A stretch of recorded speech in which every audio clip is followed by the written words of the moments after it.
This is a recipe for masala dal. Now, if you look on the internet, there are hundreds, if not thousands, of different recipes for this dish, but my ingredients are tomato paste, coconut milk, garam masala, masoor dal or red lentils, vegetable broth, extra hot chili pepper, dried cilantro, 1 medium onion roughly chopped, 3 or 4 scallions including the green parts, and ginger. I've added 1 cup of dal to my saucepan, and now I'll just cover it with my vegetable broth.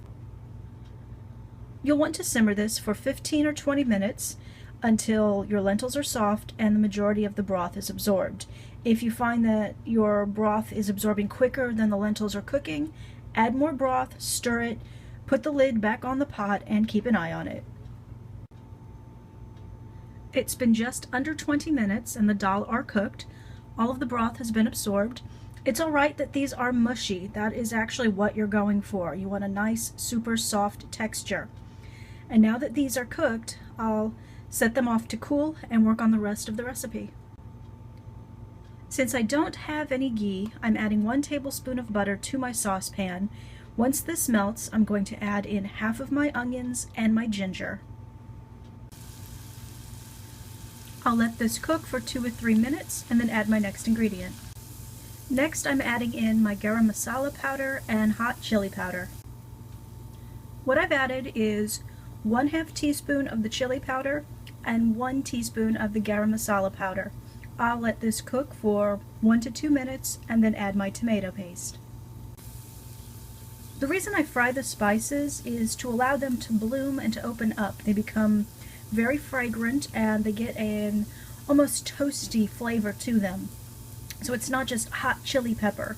It's a hotness, but there's also sort of a rich smoky flavor to it as well. Alright, now I'm going to add 1/2 can of tomato paste. I'm warming the tomato paste through, cooking it for about 1 to 2 minutes. This helps to bring out the sweetness of the paste so it doesn't taste like a can. Alright, the tomato mixture has sauteed for 2 minutes. I've added 1 can of coconut milk. I'm going to stir the tomato paste through so that it melts and incorporates, and then I will let this simmer for 5 minutes. Alright, this has been simmering for about 10 minutes. I really wanted the flavors to mingle. I'm going to now add the dal, the cooked dal, and the rest of my onions. I've also added half of my scallions and some dried cilantro. I'll let this cook for another 5 minutes, and then I'll plate. Here's the finished product.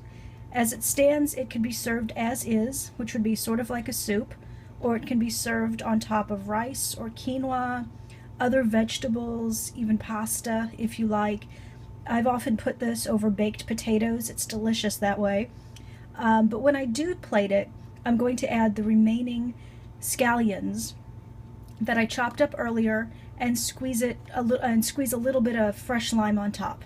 And I'll show you that in a little while. Masala dal over quinoa.